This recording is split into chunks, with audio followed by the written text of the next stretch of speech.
안녕하십니까. 오늘장 내일장의 최예린입니다. 해외 증시는 어렵지만 반등했음에도 불구하고 우리 증시는 추가로 밀리고 말았습니다. 오히려 장 막판 낙폭을 더 키우면서 1930선도 지키지 못한 모습인데요. 외국인도 4일 연속 팔았고 기관 특별히 투신권의 오늘 매도도 어제에 이어서 계속 나오는 모습이었습니다. 연기금도 사는 둥 마는 둥 했는데요. 외국인들이 어제 선물은 그나마 샀었는데 그마저도 사라졌습니다. 대신 막판에 기관이 코스닥에 있는 종목들을 몇몇 사들이면서 일단 중소형주에 뭔가 대안이 있다라는 힌트를 준 것도 같습니다. 원달러 환율 오늘 장 초반 1,100원 선 비슷하게 테스트를 좀 했었는데요. 하향 돌파까지는 안 됐겠죠? 외환시장 종가까지 챙기고 돌아옵니다. 네, 시황센터 김혜영입니다. 10월 23일 마감 증시 살펴보겠습니다. 오늘 코스피 지수는 소폭의 오름세로 장을 출발했습니다. 하지만 장 초반 이내 하락 반전했는데요. 1930선까지 밀려나면서 등락을 거듭했습니다. 오후 들어서도 좁은 박스권에서 횡보를 이어가던 코스피 지수, 막판에 들어서 1930선을 하회하는 모습이었는데요. 오늘 코스피 지수는 0.76% 하락하면서 1926선에서 거래를 마감했습니다. 이어서 수급 상황 살펴보겠습니다. 오늘 개인의 매수세가 눈에 띄었습니다. 2,211억 원의 매수 우위를 보였는데요. 기관과 외국인이 막판 들어 매도 물량을 더욱더 내놓으면서 지수의 하락을 이끌었던 하루였습니다. 이어서 코스닥 살펴보겠습니다. 오늘 코스닥은 3거래일째 상승 흐름을 이어갔는데요. 장중 꾸준한 오름세를 보였습니다. 오늘 코스닥 지수 0.22% 상승하면서 524선에서 거래를 마쳤습니다. 이어서 수급 상황 살펴보겠습니다. 코스닥 시장에서도 개인이 매수세를 이어나갔는데요. 막판 들어서 기관이 매수 우위로 돌아서는 모습이었습니다. 반면 외국인은 240억 원의 매도 우위를 나타내며 장을 마쳤습니다. 이어서 환율 살펴보겠습니다. 오늘 환율은 하락으로 장을 출발했습니다. 스페인의 지방선거에서 국민당이 승리를 거두면서 이 위기감이 어느 정도 완화가 됐고요. 또 뉴욕 증시가 반등하고 일본의 추가 경기 부양체계 실행에 대한 기대감이 높아지면서 환율 하락을 이끌었던 하루였는데요. 장중 1,100원 선까지 떨어지면서 연저점을 새로 경신했던 환율. 오늘은 1원 10선 떨어지면서 1,103원 1원에 거래를 마쳤습니다. 이어서 코스피 시가총액 상위 종목 살펴보겠습니다. 모두 다 약세 흐름을 보이고 있습니다. 삼성전자가 0.15% 약 보합권에서 장을 마감했고요. 현대차 역시 1% 이상의 하락 흐름을 보였습니다. 포스코가 2% 넘는 하락세를 이어갔는데요. S&P의 신용등급 하향 조정에 약세를 보이며 장을 마친 모습입니다. 기아차 역시 1% 이상의 하락 흐름을 보였고요. LG화학 오늘 3.72% 하락하는 모습 보였습니다. 미공장 가동 연기의 이틀째 하락으로 장을 마치는 모습입니다. 다음 장 살펴보겠습니다. 삼성생명이 0.11% 강보합권, 한국전력이 1% 이상의 상승 흐름으로 주당 400원씩 올랐고요. 오늘 현대중공업도 많이 빠졌습니다. 3.29% 하락하는 모습 보였는데요. 현대중공업은 설립 후 첫 희망퇴직을 단행한다는 소식이 악재로 작용한 것으로 보입니다. 내일 실적 발표를 앞두고 있는 SK하이닉스 오늘 1.50% 하락하면서 주당 350원씩 하락했습니다. 코스닥 시가총액 상위 종목 살펴보겠습니다. 대장주의 셀트리온이 0.35% 약 보합권에서 장을 마쳤고요. 파라다이스 어제에 이어 오늘도 하락 흐름을 이어갔습니다. 1.26% 하락하면서 19,600원에 종가 기록했네요. CJ 오쇼핑과 SM은 2% 이상의 상승 흐름으로 장을 마친 모습입니다. 이어서 다음 장 살펴보겠습니다. SK 브로드밴드 오늘 3%에 가까운 상승 흐름으로 3,955원 정도 로 장을 마감했고요. CJ ENM은 2%가 넘는 하락 흐름, 시즌 역시 오늘 1% 이상의 하락 흐름으로 79,100원에 장을 마친 모습이었습니다. 오늘 특징 업종 및 테마 업종 살펴보겠습니다. 증시가 지지부진한 흐름을 이어가고 있는 가운데 전기가스와 제약, 음식료주 등 경기 방어주들은 선전하는 모습을 보이며 강세로 장을 마쳤습니다. 먼저 전기가스주입니다. 전기가스주들은 최근 원달러 환율이 하락하면서 수입산 발전연료 가격 인하 등의 효과로 투자 심리 개선이 됐다는 분석이 나오고 있는데요. 한국가스공사가 오늘 4% 이상의 상승 흐름, 한국전력 역시 1% 이상의 상승 흐름을 보였고요. 지역 난방공사 역시 2.34% 상승하면서 71,100원에 장을 마쳤습니다. 이어서 음식료주 살펴보겠습니다. 빙그레와 대상이 1% 넘는 상승 흐름을 보였고요. 롯데상강이 오늘 3.97% 강세를 보이면서 73,300원에 장을 마쳤습니다. 이어서 제약 살펴보겠습니다. 제약주 중 녹십자 오늘 2% 이상의 상승 흐름으로 주당 3,500원씩 올랐고요. 유한양행이 가장 큰 상승 흐름을 보였는데요. 5.23% 급등하면서 17만 1,000원에 장을 마쳤습니다. 동아제약 역시 4%가 넘는 상승 흐름, LG생명과학도 2% 넘는 상승 흐름으로 주당 950원씩 오른 모습이었습니다. 여행 항공주 주가가 원화 강세에 힘입어 동반 강세로 장을 마쳤습니다. 대한항공이 0.80%, 강보합권에서 장을 마쳤고요. 하나투어가 1% 이상의 상승 흐름, 오늘 모두 투어가 4% 넘는 상승 흐름, 자유투어가 눈에 띄는데요. 6%가 넘는 급등세를 보였습니다. 세종 역시 6%가 넘는 급등 흐름을 보이며 주당 275원씩 오른 모습이었습니다. 정치 테마주들이 일제히 급등세를 보이며 장을 마쳤습니다. 먼저 안철수 테마주 살펴보도록 하겠습니다. 안내비온이 12.85% 상한가를 눈앞에 두고 종가를 기록했고요. 써니전자와 오픈베이스, 유성사료는 상한가를 나타내며 장을 마친 모습입니다. 이어서 문재인 테마주 살펴보도록 하겠습니다. 우리들제약과 우리들생명과학 오늘 상한가 기록했고요. 바른손도 11.98% 급등세를 보이며 3,880원에 장을 마쳤습니다. 이어서 박근혜 살펴보겠습니다. 최근 정수정확히 이야기가 나오면서 최근 약세 흐름을 이어가던 박근혜 테마주 오늘은 강세로 장을 마쳤는데요. 비트컴퓨터가 6% 이상의 상승 흐름, 아가방 컴퍼니 역시 6% 이상 오르며 주당 620원씩 오른 모습이었습니다. 약세장 속에서도 신공항 관련주들은 상승 흐름을 이어가며 장을 마쳤습니다. 이처럼 신공항 관련주들이 상승 흐름을 탄 이유는 대선이 가까우면서 박근혜 후보가 부산 경남 지역 주민들을 위해 신공항 관련을 할 것에 대한 기대감이 작용했기 때문이라는 분석이 나오고 있는데요. 오늘 영진인프라가 4% 넘는 상승 흐름, 우수 AMS도 11.73% 급등했고요. 세월글로벌 역시 14.96% 상한가로 장을 마치는 모습이었습니다. LG디스플레이 주가가 8개월 만에 3만 원 선을 돌파했습니다. 오늘 LG디스플레이 1.86% 상승하면서 주당 550원씩 오른 모습이었는데요. LG디스플레이는 대형 LCD 패널 부분 1위와 애플의 아이패드 미니 출시에 대한 기대감이 긍정적인 요인으로 작용한 것으로 보입니다. 지금까지 시황센터 김혜영이었습니다.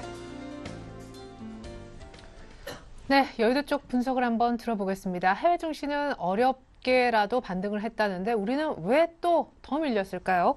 KTB 투자증권의 박석현 연구위원 불러봅니다. 안녕하세요. 예, 안녕하십니까? 네, 마지막에 더 빠져서 조금 뭔가 찝찝합니다.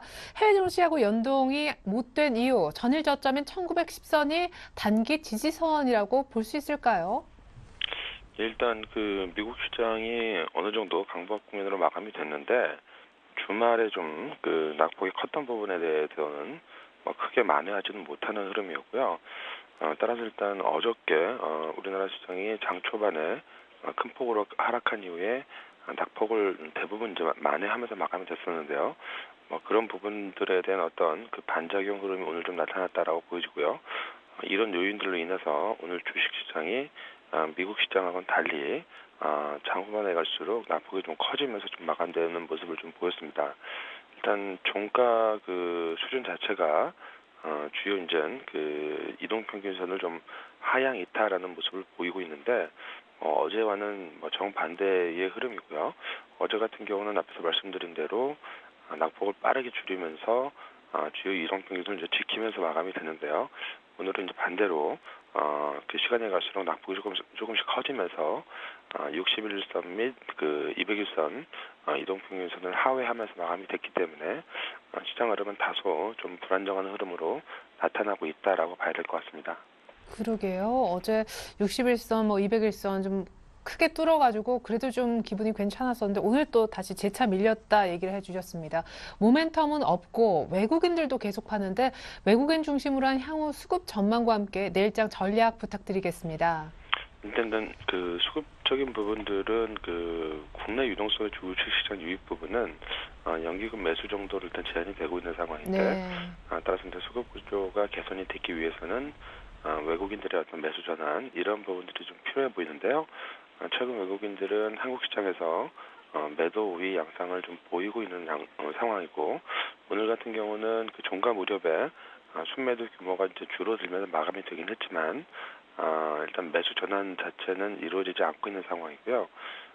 대외 변수의 어떤 불확실성이 좀 더 지속이 되고 있기 때문에 외국인들의 어떤 그 외국인 매매를 통한 수급 개선은 조금 더 시간이 좀 필요하지 않을까 예상을 해볼 수가 있을 것 같습니다. 지수 기준으로는 오늘 앞에서 말씀드린 대로 주요 이동평균선에 대한 일단 하향 이탈 과정이 좀 나타났기 때문에 가격적인 어떤 측면에서 코스피는 조금 더 조정 과정이 나타날 수 있을 것으로 예상을 해야 될 것 같고요. 1900포인트 정도 수준 정도까지는 추가적인 어떤 조정 과정이 이루어질 수 있을 걸로 예상을 하고 있습니다. 예, 기술적으로 오늘 좀 안 좋게 끝나서 추가 조정이 있을 것 같다. 그리고 수급이 확실히 외국인 중심으로 이렇게 좋아지기에도 시간이 필요하겠다라는 분석을 해주셨는데, 자, 그러면 내일도 역시 일부 중소형주를 살펴야 됩니까? 오늘은 보니까 뭐 통신 같은 아주 전통적인 방어주들도 힘을 내더라고요. 일단 그 업종별 흐름에 있어서는 일단 그 대별적인 흐름이 계속 나타나고 있는데요. 네. 수출주의 어떤 그 부진, 그리고 내수주의 강세, 여기하고 동반된 중소형주의 어떤 선전이 지속이 되고 있는 흐름인데, 네. 이런 흐름들이 크게 이제 그 변할 어떤 그런 모습을 좀 나타나지 않고 있는 것 같고요. 다만 이제 그 내수주들의 어떤 상대적인 강세 이런 부분들이 단기적으로는 조금 그 부담스러운 수준에 위치를 하고 있기 때문에 내수주 투자에 너무 과도하게 집중하기보다는 전반적으로는 일단 시장 흐름의 어떤 변화 여부 자체를 조금 더 확인하는 과정이 필요하지 않을까 예상을 하고 있습니다. 예, 좋습니다. 지금 어떤 트렌드가 크게 바뀔 것 같지는 않지만 지금 또 뒤늦게 투자하는 것을 조금 생각해 볼 필요가 있겠다라는 의견까지 감사합니다. KTB 투자증권 박석현 연구위원님의 내일장 전략이었습니다. 잘 들었습니다. 예, 감사합니다. 예. 네, 자, 이어서 수급 분석 들어보겠습니다. 샘플러스 로즈스타클럽의 이상로 전문위원 연결해 볼게요. 안녕하십니까? 예, 오늘 하루 수고 많으셨습니다. 네. 자, 이제 전문위원님의 이제 수고스럽지만 수급 분석을 좀 요청드리려고 하는데, 외국인들은 막판에 좀 줄였지만 역시 오늘도 팔았고, 연기금도 조금 덜 사네요. 예, 맞습니다. 일단 왜 이렇게 코스피는 힘들어 보일까요? 코스피가 상당히 힘들어 보입니다. 그래서 오늘 코스피를 한번 보시면 오늘도 0.7% 정도 하락하는 흐름 나타났는데요. 그만큼 개인의 매수세가 어느 정도 주를 이루고 외국인과 일단 기관에서는 어느 정도 차익 실현 매물이 좀 나왔다고 보시는 게 좋을 것 같습니다. 그래서 어제 같은 경우에도 상당히 하락하는 패턴에서 다시금 상승을 좀 시켰는데 다시 오늘 같은 경우에는 거기에 대한 차익 실현 매물이죠. 단기적 차익 실현 매물이 좀 나왔다고 보시는 게 좋겠고요. 그래서 지금 코스피 같은 경우에는 제가 보는 시각으로는 지금이 저점이라고 생각을 합니다. 그래서 1900까지는 다시금 돌아올 수 없는 가격대라고 생각을 하고요. 어제 반등 구간 자체가 어느 정도는 저희 지지점이 아닌가 그렇게 좀 보는 시각이 저는 좀 강하다고 좀 말씀을 드리겠고, 대신에 어차피 뭐 투자는 여러분들의 몫이죠. 하지만 저의 소신은 지금은 코스피 같은 경우는 좀 더 떨어질 곳이 없지 않는 그런 형국이 아닌가 그렇게 말씀을 드리겠습니다. 대신 올라가기가 또 상당히 힘들어 보이는데요. 그만큼 위에 물량 자체가 조금 많이 쌓여 있다는 거죠. 그래서 소화 과정 자체가 상당히 시간이 좀 많이 걸릴 수 있다. 그렇게 좀 말씀을 드리겠습니다. 그리고 코스닥 같은 경우에 오늘 강보합의 모습으로 마감을 했는데요. 오늘 코스닥 같은 경우에도 어느 정도 차익 실현 매물 좀 나왔죠. 그만큼 21선에 대한 어느 정도의 저항을 받고 내려온 모습을 띄고 있다고 말씀을 드리겠고요. 오늘 코스닥 같은 경우에는 상당히 요점을 찾기가 힘든 하루였습니다. 그만큼 뭐 주도적인 세력 같은 건 없었고요. 대신에 정치인 테마줄이 어느 정도 주를 이루면서 오늘 강보합의 모습으로 조금 마감을 했다고 좀 말씀을 드릴 수가 있겠고요. 그래서 코스피부터 수급적인 부분 한번 확인을 해보시면요. 외국인의 키워드는 정해져 있었습니다. 오늘 외국인의 코스피의 키워드는 저가 매수세였다. 그렇게 좀 말씀드릴게요. 운수장비라든지 건설업 그리고 화학업종에 대해서 박스권 하단에 있는 종목군들을 집중 매수하는 모습을 나타내 보였고요.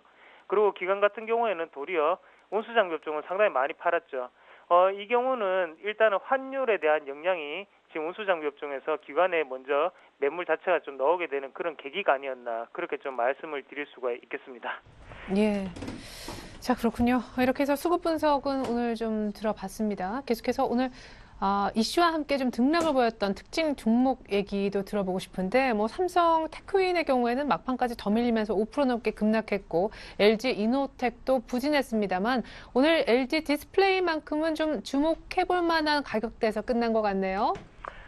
예, 맞습니다. 일단 LG 디스플레이 같은 경우에는 주봉상으로 우리에게 또다시 큰 과제를 한번 남겼습니다. 일단은 주봉상으로 121선, 추세선이라고 하죠. 이 부분 자체를 또다시 터치를 하는 모습, 그러면서 3만 원대를 다시금 회복하는 모습으로 장을 마감했는데요. 일단은 애플사의 아이패드 미니 최대 수혜 기대감 소식이 강했다고 좀 말씀을 드릴 수가 있겠고요. 그래서 수급적인 부분을 한번 보시더라도 일단 외국인과 투신권이 집중적인 매수가 이어졌습니다. 그만큼 투신권 자체가 어느 정도는 사자는 장세가 좀 나타나고 있고요. 항상 투신권을 말씀을 드리면서 얘들은 돈이 없다고 말씀을 드리는데요. 그만큼 없는 살림에도 꾸준히 사주는 LG 디스플레이의 모습이 오늘의 LG 디스플레이를 상승을 일으키지 않았나 그렇게 좀 말씀을 드릴 수 있겠습니다. 거기에 외국인까지 매수세에 가담을 하면서 추가적인 여력이 조금 더 보이는 자리가 아닌가 그렇게 조금 정리를 해볼 필요가 있겠고요. 그리고 한 가지 종목을 더 보신다면 모두 투어에 대해서 조금 말씀을 드리겠는데요. 모두 투어 같은 경우에는 지금 환율과 같이 한번 보시는 게 좋겠습니다.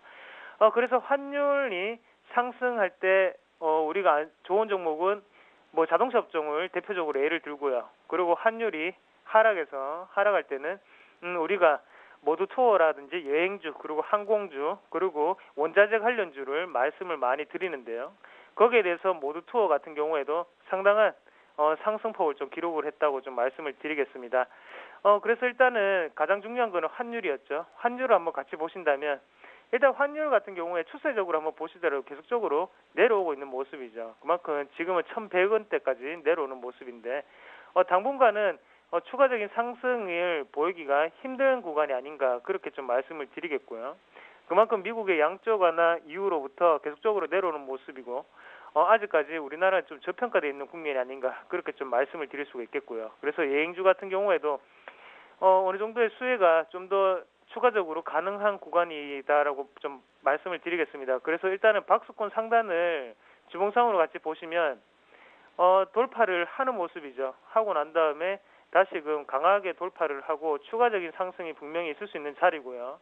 그러면 우리가 여기서 이 종목에 대한 패턴을 한번 연구를 해보면 일단 우리는 눌림목 공략을 무조건 하셔야 됩니다. 그래서 지금 같은 경우에는 눌림목 공략을 가장 좋은 종목군이 지금 여행주가 아닌가 그렇게 좀 말씀을 드릴 수 있겠고요. 그리고 추가적으로 뭐 항공주를 한번 보시더라도 항공주 같은 경우에도 계속적으로 좀 눈여겨보시면 좋을 것 같아요. 그래서 박스권 자체를 계속적으로 만들고 있는 모습이거든요. 그래서 하단 자체는 어느 정도 지지가 되고 난 다음에 상단을 향해서 다시금 달려가는 모습. 오늘 같은 경우에도 차익실현 매물이 나왔지만 추가적인 상승이 분명히 있을 수 있는 자리입니다. 그래서 지금 원화 강세주를 한 번 더 우리가 한번 파악을 해보시는 그런 전략이 필요하지 않겠나 그렇게 좀 말씀을 드릴게요. 그만큼 반대쪽에 기아차나 현대차 같은 경우에는요 박스권 하단에 또다시 치다르고 있습니다. 이런 모습 자체가 환율의 영향을 상당히 많이 받는 우리나라 증시가 아닌가 그렇게 좀 말씀을 드릴 수 있겠습니다. 네. 자, 앞서서 LG 디스플레이도 추가 상승이 보인다라고 하셨는데 그렇다면 단기적으로 목표치를 어느 정도로 보고 계십니까? 예.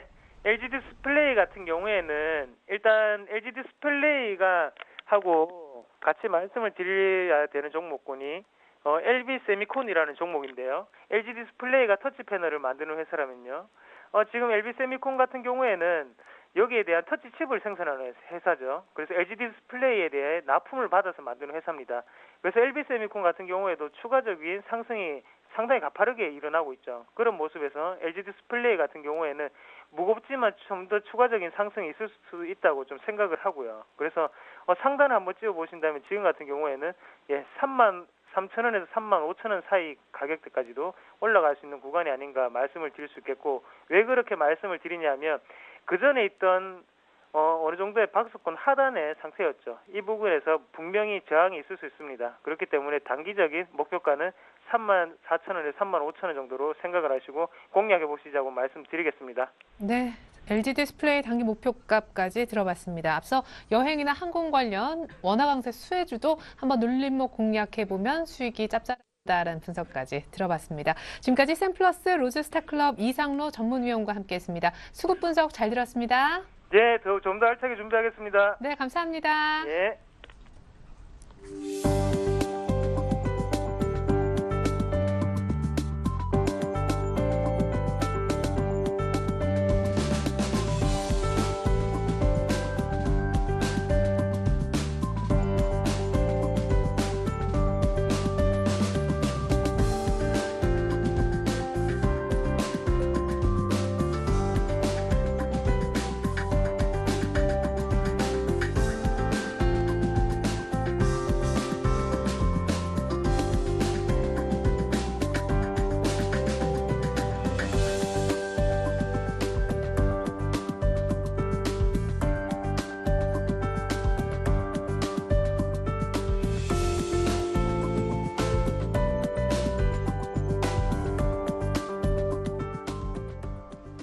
네, 보신 바대로 미국 대선이 코앞인데요. FOMC 회의가 오늘부터 이틀 동안 열리게 됩니다. 오늘이 그 첫날 밤이 될 것 같고 무엇보다 애플의 신제품인 아이패드 미니가 오늘 밤 공개가 돼서 아마 어떤 식으로든 리액션이 나올 것 같습니다. 자, 관련해서 내일 수혜주가 뜰 건지 내일장 필요한 전략을 미리 세워보는 다이렉트 시간 갖도록 하겠습니다. 두 분의 전문가와 함께 할 텐데요. IM투자증권 영업부의 주대영 대리님과 오늘 처음 함께 해주십니다. HMC 투자증권 명동지점에 계시는 유성만 대리님 만나보겠습니다. 안녕하세요. 안녕하세요. 자, 우리 유성만 대리님 오늘 첫 시간인데 잘 부탁을 좀 드리겠습니다. 네, 특별한 각오 같은 게 혹시 있으시면 한 말씀 좀 들어보고 싶어요. 나는 이런 전략을 앞으로 얘기해 주겠다. 예, 저는 앞으로 이 방송, 오늘장, 내일장 이 방송에서 현재 그 거시적인 측면과 그리고 수급, 그리고 재무상으로 호전되고 그리고 기업 가치 분석에 있어서 앞으로 가치주 위주의 그러한 종목을 추천해 드려서 앞으로 이 방송을 보시는 여러분들에게 여러분들이 만족하실 만한 수익을 안겨드리도록 최선을 다하겠습니다. 잘 부탁드리겠습니다. 예, 좋습니다. 보통 대형주를 위주로 많이 매매하십니까? 아니면 중소형주 얘기를 많이 언급하실 거예요?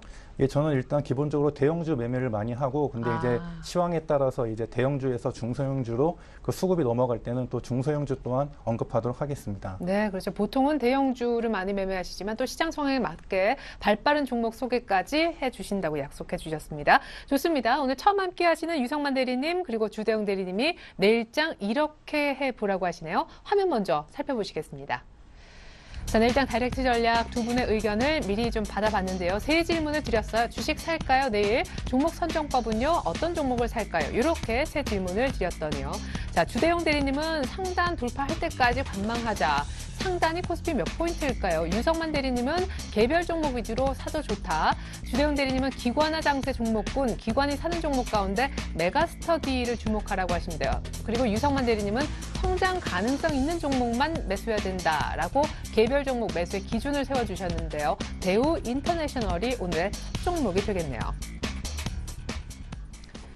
자, 주대영 대리님의 이 관망 뷰는 변하지 않는 것 같습니다. 일단 사실 어떤 종목이든 요즘 뭐 중소형주도 한번 꺼졌다가 다시 이제 올라오는 과정이라 수익을 내기가 쉽지만은 않은데 막스 상단 돌파까지라는 이 상단이 뭐 2,000포인트입니까? 상단이 어느 정도?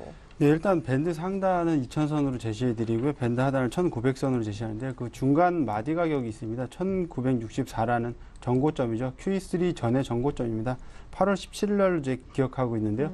그 부분에서 쭉 밀리다가 그 만기 다음 날이었죠. FOMC 회의 결과에 따라서 QE3 무제한 양적 완화를 한다는 소식에 지수가 2,000까지 화답하는 그런 장세가 나타나는데요. 일단 이벤트는 다 끝났다라고 저는 보고 있습니다. 좀 보적인 관점인데요. 금요일도 제가 이동하는 사이에 조금 많이 밀렸습니다. 견조한 흐름 장중 내내 보이다가요. 2시 넘어서부터 선물 쪽에서 먼저 이렇게 조금 강하게 조금 부러짐 현상이 나타나면서 밀렸는데요. 종목들 살펴보면 삼성전자를 뺀 나머지 종목군들이 거의 3%대 급락했다고 보시면 될 것 같습니다. 포스코 같은 경우 언급을 안 드릴 수가 없는데요. SK텔레콤에서 4천억 정도 블록딜을 했습니다. 그래서 외인들이 사갔는데요. 그 단가까지도 지금 깼다라고 보실 수 있으니까요. 호가 노출에 대한 어느 정도 밀림이냐라는 그런 생각도 좀 들고 있는 장입니다. 외인들이 금요일 좀 팔았는데요. 어떻게 해석해야 되느냐에 따라 틀리겠지만 일단 밴드 하단 1900선까지 좀 열려 있다고 보고 있고요. 제가 그렇게 보는 기준으로서 지금 다른 여타 해외 변수들을 좀 살펴보도록 하겠는데요. 유로 달러 같은 경우는 1.3 위에 있습니다. 그래서 달러 약세 기조가 조금 지속되는 거 아닌가 하는 그런 조심스러운 견해가 관측이 되고 있는데요. 그 부분은 일단 유가 쪽에서도 지금 90%를 못 넘고 있는 게 같이 연동돼 있다라고 보시면 될 것 같습니다. 인플레랑 달러 약세랑 같이 지금 어떻게 보면 같이 가고 있다라고 보시면 될 것 같은데 그만큼 상황이 해외 변수 쪽은 좀 더 심각하게 돌아간다라고 좀 느끼시면 될 것 같고요. 국내 시장은 그나마 삼성전자가 버티기 때문에 이 정도 선방하지 않았나라는 흐름. 전일 같은 경우 오히려 개파락이 너무 컸기 때문에 좀 부담스러운 장이었는데 그걸 또 장대 양봉으로서 세워줬다는 점이죠. 그런데 그거에 앞서서 코스피 지수가 13거래일째인가 음봉을 나타냈기 때문에 양봉 한번 나올 때쯤에 전일 개파락에서 양봉이 나왔다고 보시면 되니까요. 제가 보는 또 다른 변수는 이제 애플의 실적이 25일이죠. 뭐 국내 삼성전자가 지금 사상 최고치를 계속 경신하고 있기 때문에 애플도 무난히 그 이상 낼 거라고 저는 보고 있고요. 그 스마트폰의 파이가 얼마만큼 커지느냐. 그거는 글로벌 시장에서는 진짜 이젠 스마트 기기인데 스마트폰이라고 저는 좀 이제 단정지어서 말씀드리고 싶습니다. 스마트폰 외에는 뭐 자동차라든지 이런 여타 전자기기 쪽으로는 매기세가 거의 죽었다라는 거죠. 살 수 있는 사람이 없기 때문에 스마트폰 시장 말고는 제조업 쪽에서 나올 게 없다라고 봅니다. 그래서 해외 변수도 그렇고 국내 변수도 그렇고 볼 수 있는 건 그냥 천수답처럼 하늘만 바라보고 있고요. 스마트폰 얼마나 많이 팔았느냐. 그래서 삼성전자 때문에 한국이 좀 강하다. 여타 시장보다 강하다라고 보니까요. 국내보다는 해외 변수에 좀 촉각을 곤두세우는 전략을 좀 취하도록 하겠습니다. 그래서 1900선을 밴드 하단으로 놓고요. 2000선을 밴드 상단으로 놓고 보도록 하겠습니다. 네, 좋습니다. 반면에 우리 유성만 대리님은요, 오늘 첫 시간인데 주식 내일 사도 될까요? 이렇게 질문 드렸더니 개별주 중에 잘 골라서 사도 괜찮다고 이유 설명해 주시죠. 예, 일단 현재 지금 장세를 말씀드리면 산모 장세라고 해도 과언이 아닙니다. 이 산모 장세라는 거는 모멘텀 그리고 매수 주체 또한 그 주도주 요 세 가지가 이렇게 모두 다 찾아보기 힘든 장세입니다. 일단 첫 번째 모멘텀 측면에서 말씀드리면 앞으로 11월 초에 미국 대선과 그리고 앞으로 다가오는 중국의 정권 교체기까지 당분간은 좀 단기적으로는 미국이나 중국 입장에서 특별한 정책을 내어놓기가 상당히 힘든 입장입니다. 또한 그리고 얼마 전에 끝난 EU 정상회담에서도 볼 수 있는 것처럼 스페인 문제 해결에 있어서도 그다지 시장의 기대에 미치지 못하는 그러한 결론을 내림으로써 지난주 해외 시장 급락을 이끌었습니다. 따라서 이번 주는 좀 당분간은 박스권 장세가 일단 예상되는 장세입니다. 일단 그리고 두 번째 매수 주체 측면에 있어서는 그동안 일단 그 시장을 견인했던 외국인들이 최근 매도세로 전환했습니다. 또한 이렇게 미국에서와 같은 경우로 3분기에 미국의 주요 기업들의 이런 기업 실적이 예상치를 하회하면서 지수 급락을 야기했고 또한 앞으로 추가적으로 기업 실적을 발표할 예정에 있는 그런 기업들의 그 이익 전망치 또한 하향시키고 있습니다. 또한 그리고 세 번째 마지막 주도주 측면에서도 올 상반기 전체 시장을 견인했던 전차 군단과 같은 뚜렷한 이런 주도주들을 찾아보기 힘듦으로써 매우 종목 선택에 있어서 어려운 모습을 보이고 있고 또한 최근에까지 중소형주 매매 위주의 장에서도 또 최근에 코스닥주가 급락하면서 또한 많은 개인 투자들에게 손실을 끼쳐주는데 이러한 장세를 고려해 봤을 때 당분간은 좀 이렇게 개별 주식 종목 위주로 접근하는 게 아닌가 이렇게 생각됩니다. 따라서 저는 비록 현재와 같은 조정이 비록 단기적인 조정일 뿐이지 전반적인 추세 전환은 아니라고 생각합니다. 따라서 앞으로의 실적 및 향후 성장 가능성이 있는 종목들을 집중으로 선정해서 거기에 집중해서 매수하시는 것이 좋고 또한 앞으로 11월 후에 나오게 될 중국의 추가적인 경기 부양에 관심을 가지고 그와 관련된 수혜주를 찾아서 집중적으로 공략하는 게 좋다고 생각합니다. 중국 경기 부양에 관심을 갖는다 이렇게 또 얘기를 하시니까 대형주를 좀 싼 거를 기다렸다가 수익 나면 팔시려고 그러나 좀 여러 가지 생각이 드네요. 이따가 종목 선정 기준을 한번 잠시 후에 확인하도록 하겠습니다. 그에 앞서서 주대영 대리님이 그냥 관망하자라고 하셨는데 네. 우리 오늘 새롭게 함께 하시지만 유성만 대리님 얘기를 들어보니까 개별주 위주로는 충분히 트레이딩도 가능할 것 같은데 아까 얘기하셨던 뭐 스마트폰 네. 오늘 밤에 또 아이패드 미니도 나오고 이미 좀 일부 종목은 좀 빨리 움직인 감이 없잖아 있습니다만 트레이딩은 IT 부품주나 좀 할 수 있지 않아요? 네, 그렇죠. 아몰레드 관련주들 뭐 거의 시장의 화두라고 할 수 있는데요. 예, 요새 뭐 터치 개인분들이 패널, 예. 너무 많이 갖고 있다는 게 관심을 받고 있다는 것 자체가 수익률 얘기가 그렇게 녹록지 않기 때문에 저는 조금 뒷선에서 빠져 있다라고 보시면 될 것 같고요. 제가 그래서 종목 선정한 거는 이제 기관화 장세 수익률 게임에 동참하자라고 해서 말씀을 드리고 싶은데요. 지속적으로 저는 뭐 관망 기준은 유지하고 있습니다. 어쩔 수 없죠. 지금 지난주랑 이번 주랑 거의 뷰가 똑같다고 해도 과언이 아닐 정도로 지금 지수의 흐름이 그냥 변동성은 커 있는데 제자리에 갖다 놨다는 점이죠. 그렇기 때문에 기관들이 수익 내는 종목군으로 좀 접근했으면 좋겠는데요. 그래서 좀 종목을 좀 많이 갖고 나왔는데요. 종목을 하나씩 살펴보면서 좀 말씀을 드리도록 하겠습니다. 차트 보면서 좀 말씀을 드리겠는데요. 이런 광동제약 같은 경우는 지금 61선 위에서 이렇게 우상향하는 모습을 보여주고 있기 때문에 봉 사이즈들이 크죠. 이런 거 이제 단기적으로 좀 접근하기 양호하다라는 겁니다. 어느 정도 스탑로스죠. 손절매 라인을 설정하고 들어가서 1박 2일 정도로 단기적으로 순익을 낼 수 있는 종목. 그 제약주들이 지금 굉장히 좋습니다. 힘들이 좋습니다. 탄력이 좋다는 게 기관들이 그만큼 이런 바닥 구간에서 물량을 어느 정도 매집해놨기 때문에 봉들이 점점 커지고 있다라는 거죠. 그러니까 그동안은 관심 없었지만 이제 관심을 좀 가져볼 만해서 이렇게 갖고 나온 거고요. 그 다음으로 살펴볼 게 이제 경동제약입니다. 이것도 보시면 아시겠지만 이게 봉 사이즈들이 계속 점점 커져간다는 거죠. 반대로 매매하게 되면 손실도 크지만요. 잘 타서 어느 정도 저점 잡고 이런 식으로 밴드 하단 설정해서 진입하고 그러면 수익 내역이 이렇게 나쁘진 않다고 보고 있고요. 그렇게 빠르게 움직이진 않는 종목입니다. 봉들이 좀 커져 있긴 한데요. 그렇게 빠르게 급하게 움직여서 개인들의 물량을 털어낼 정도로 그렇게 개별주 성격이 아니기 때문에 이렇게 말씀을 드리는 거고요. 좀 큰 종목이죠. 뭐 오리온 좀 많이 말씀을 드렸는데요. 100만 원 아래에서는 단기적으로 매수고요. 100만 원 위에서는 단기적으로 좀 매도할 수 있는 그런 위치에 있다라고 좀 보고 있습니다. 초코파이가 뭐 중국 내 판매에 뭐 계속 실적을 내주고 있기 때문에 실적 담보로 한 기관들의 물밑 접촉도 뭐 엄청나다고 저는 보고 있으니까요. 지금 이렇게 꾸준히 우상향하고 있는 이런 종목들 이렇게 접근해 보시면 기관화 장세에서 나쁘지 않다라고 보고 있고요. CJ 제일제당 같은 경우도 이렇게 수익이 꽤 큰 수익이 났다라고 보시면 될 것 같습니다. 이런 큰 종목들 수익 내기가 참 좋은 게요. 물량을 좀 실기 편하다는 점이죠. 가격대도 한 30만 원 정도 수준이 있기 때문에 오리온 같은 경우 뭐 100만 원 단가에 가 있고요. 그렇기 때문에 적은 물량보다는 큰 물량을 실어서 1박 2일 정도 트레이딩 관점으로 보면 기관들이 지금 수익 내는 종목들이니까요. 같이 따라가서 보면 참 좋다라고 봅니다. 이렇게 CJ 대한통운 좀 마지막으로 보여드리겠는데요. 금일 같은 경우는 이제 어제 상승분을 반납하는 그런 모습을 보여주고 있는데 한 번에 이렇게 쉽게 꺾이지 않는다라는 거죠. 꾸준히 이렇게 쭉 상승을 했기 때문에요. 이런 종목들 놓고서 양봉나는 종목들 따라가면서 수익률 내면 지금 같은 이런 천수답 장세에서는 그것이 정답이 아닐까라고 보고 있고요. 저는 조금 개별주들을 부정하는 게 아니고요. 개별주들은 너무 빠르게 흐르기 때문에 그 시세 흐름 따라가기가 좀 벅차니까는 좀 제한을 두는 그런 말씀을 드리는 건데요. 앞서서 이제 대리님께서도 그쪽을 짚어 주실 겁니다. 그러니까 한번 비교해서 한번 놓고 보시면 개별주 나름대로의 시세 탄력 좋은 종목들은 큰 수익을 낼 수 있으니까 꼭 굳이 제가 이제 기관 종목들을 선호한다고 해서 개별주들이 안 갈 거다. 뭐 아몰레 관련주들이 뭐 꺾일 거다 이런 건 아니고요. 애플 주가 분명 좋을 겁니다. 국내 삼성전자가 좋았기 때문에 애플도 좋으면 그 관련주도 좋은데 그게 미리 선반영됐을까 봐 그러게 좀 걱정스러운 부분이기 때문에요. 좀 안 간 종목들로 접근하시면 괜찮은 수익률 날 것 같습니다. 네.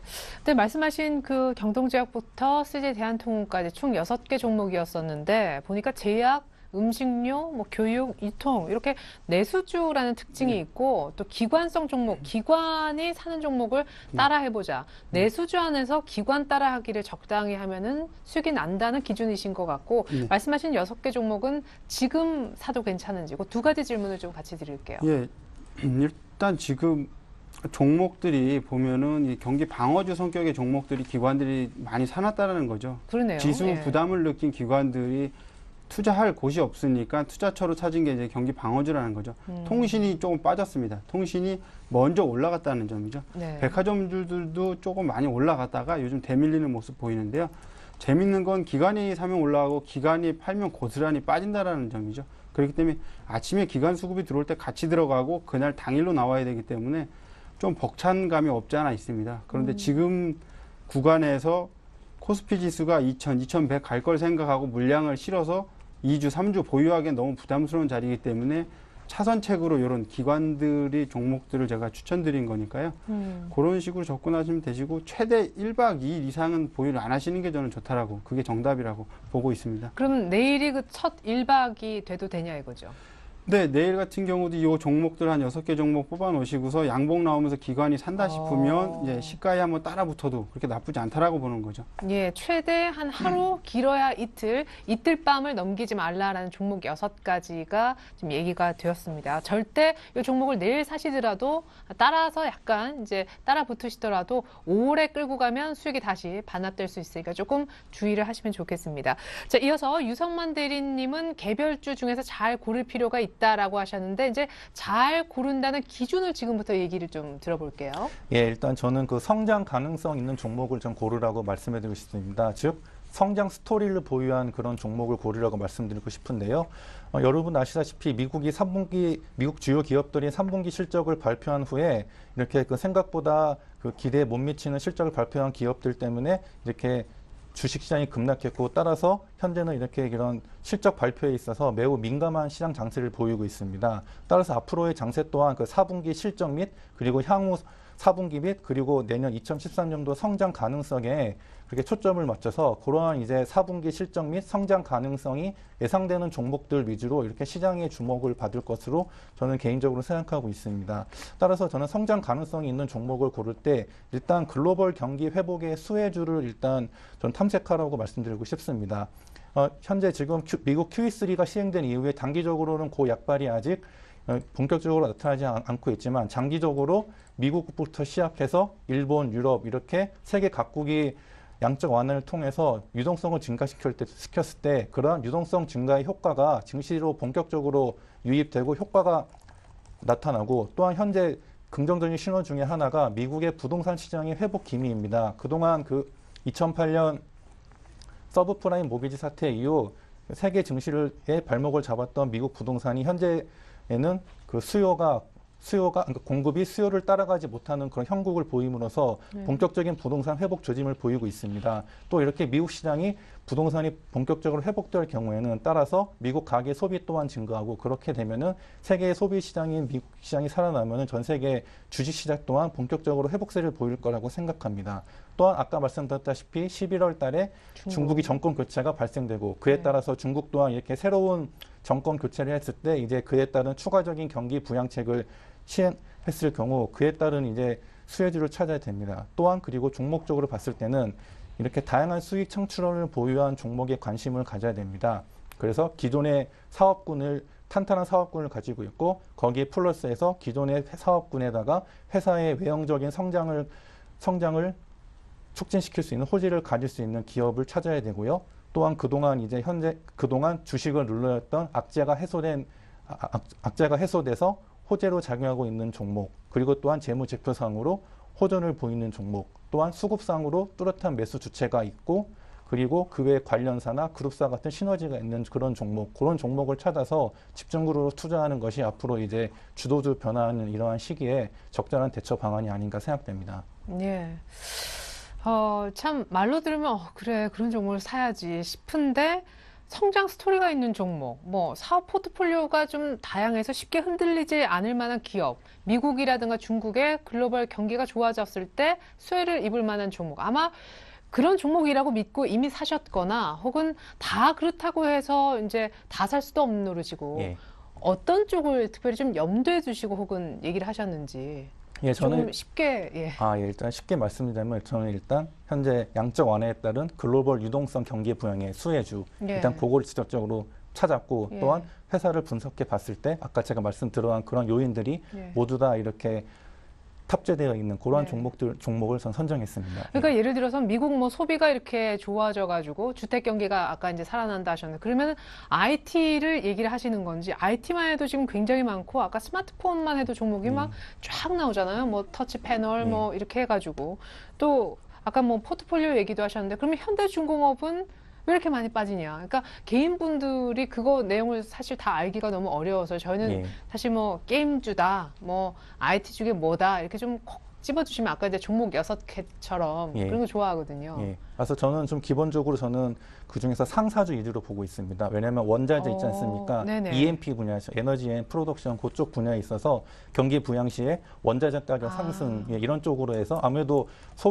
경기가 살아나고 소비가 증가될 경우에 역시 가장 기본적으로 수혜를 받을 수밖에 없는 게 원자재 관련된 종목이고 그에 따라서 저는 상사주를 저는 개인적으로 보고 있습니다. 그리고 자세한 종목은 이따 종목 추천 시간에 말씀드리도록 하겠습니다. 네, 상사주셨군요. 예. 자, GS 글로벌, 대우 인터 혹은 LG 상사 뭐 요 중에 얘기가 나오지 않을까 싶은데 먼저 주대영 대리님의 뭘 살까요에 대한 해답을 한번 들어보겠습니다. 내일 뭘 살까요? 제가 가지고 나온 종목은요, 메가스터디입니다. 온라인과 오프라인 교육 업체인데요. 9개소의 학원을 운영하고 있습니다. 그러니까 동영상 강의에 집중하다가요, 이제 오프라인 쪽으로 나왔다고 보시면 될 것 같은데요. 노량진에도 조금 큰 건물을 하나 갖고 있는 걸로 좀 알고 있습니다. 그 자회사가 있는데요, 김영 편입학원이라고요.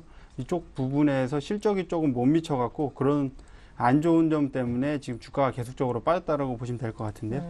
차트 보면서 주가가 왜 이렇게 빠졌는지 좀 말씀을 드리도록 하겠습니다. 지금 보시면 지금 60주선 이제 1년 평균이 지금 지속적으로 우하향하고 있고요. 지금 한 번도 이렇게 조우하지 못했습니다. 딱 봐도 1년 동안 한 번도 만나지 못했다는 것만큼 위격이 과대됐다는 점이죠. 그렇다면 요걸 조금 더 이제 크게 보도록 하겠습니다. 크게 보도록 하면요. 지금 언제부터 이렇게 안 마주쳤는지 모를 정도로 지금 제가 알기로는 이쪽 있죠. 2011년 2월 거의 1년 넘게 지금 한 1년 6개월 정도로 이렇게 만나지 못했다는 건 분명 기술적으로도 반등 타이밍에 접어들었다는 거죠. 그럼 이제 일봉의 그림으로 좀 놓고 보도록 하겠는데요.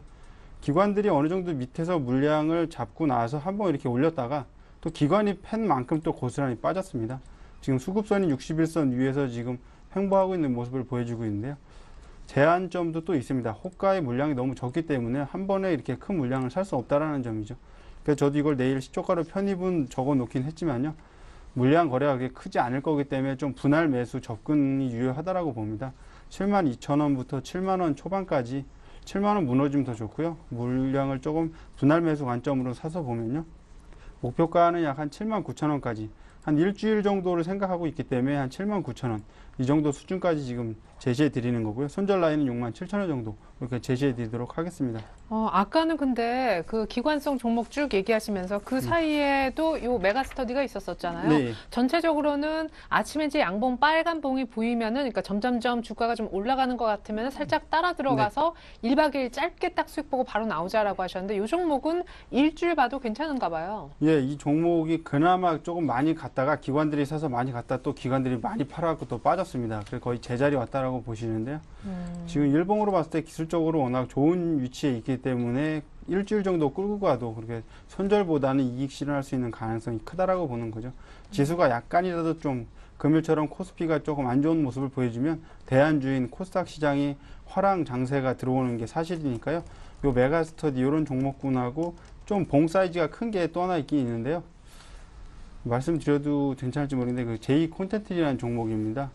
일간 스포츠에서 사명을 변경한 회사인데요. 거의 뭐 유사한 패턴들을 보여준다고 보면 되니까요. 아침에 기관들이 좀 물량을 산다 싶으면 같이 따라 들어가서 물량을 사도 되고요. 메가스터디 같은 경우는 워낙에 고점에서 많이 밀려서 지금 61선에서 지금 반등을 주고 있기 때문에 일주일 정도 수익률이 괜찮을 거라고 해서 추천을 드린 거니까요. 앞서 말씀드렸던 기관화 장세 종목들 오리온, 뭐 CJ 대한통운이나 CJ 제일지당, 뭐 그리고 광동제약 이런 종목들보다는 약간 더 낫다라고 길게 끌고 가도 낫다라고 보는 겁니다. 예, 좋습니다. 일주일 정도만 보겠다 하시면 기관성 종목 가운데 메가스터디 한번 시초가에 사보십시오. 이어서 유성만 대리님의 내일장 뭘 살까요? 아까 상사주 가운데 하나라고 힌트를 주셨잖아요. 예, 맞습니다. 아까 최혜리나 앵커님께서 말씀하신 것처럼 저는 대우 인터내셔널을 추천드리겠습니다. 일단 이 대우 인터내셔널을 제가 추천드리는 이유는 아까 말씀드렸다시피 양적 완화 이후에 미국, 중국, 그외 뭐 세계 각국이 유동성 장세를 보일 경우 이렇게 원자재 가격이 상승하게 돼 있습니다. 네. 그에 따라서 상사주가 일단 기본적으로 수혜주라고 생각합니다. 또한 대우 인터내셔널은 2010년도에 포스코 그룹에 인수되면서 그에 따른 그룹사 시너지 효과가 본격화되고 있습니다.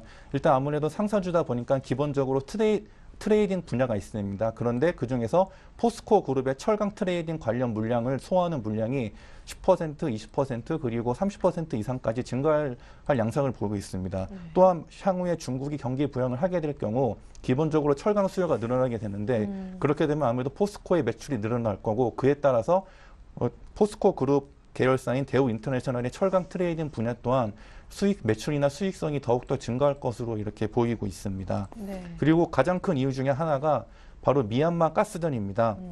현재 지금 미얀마 가스전의 가치가 부각되고 있고 그에 따라서 이익 안정성이 본격적으로 확보되고 있습니다. 그래서 대략 미얀마 가스전의 가치는 대략 4조 원가량으로 이렇게 예상이 됩니다. 아직 본격적인 단계는 아니지만 대략 내년 5월쯤부터 이제 그 수익이 반영될 것 같고 대략 재무제표상에는 내년도 하반기부터 본격적으로 미얀마 가스전의 이런 그 가치 이익이 대우 인터내셔널의 재무제표상에 반영될 것으로 보입니다. 따라서 이렇게 미얀마 가스전이라는 아주 크나큰 호재가 있기 때문에 이러한 미얀마 가스전이 호재를 보일 경우에는 대우 인터내셔널이 기존의 이런 그 사업 포트폴리오에서 더욱더 한 단계 진화된 업그레이드된 그런 주식으로 변모할 가능성이 있습니다. 예, 가격 설명을 한번 예. 들어볼까요?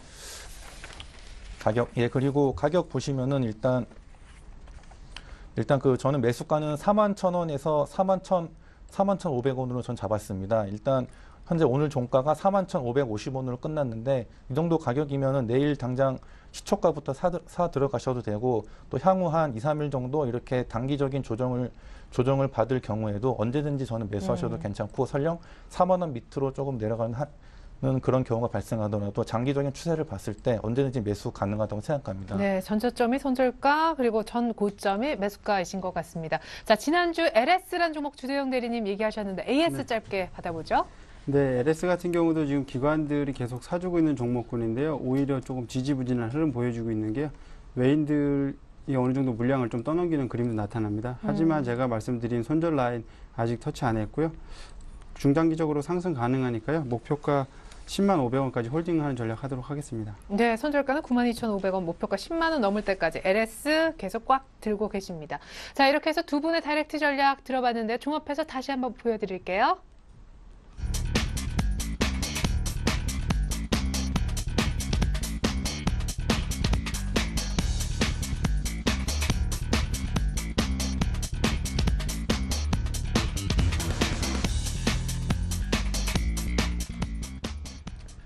네, 포스코 3분기 실적 나왔네요. 영업이익이 1년 전보다 17% 줄었다고 합니다. 속보였고요. 이상 두 분의 전문가와는 인사 나누겠습니다. 감사합니다. 오늘 전 날장 2부 마치겠습니다. 전 내일 다시 오겠습니다. 감사합니다.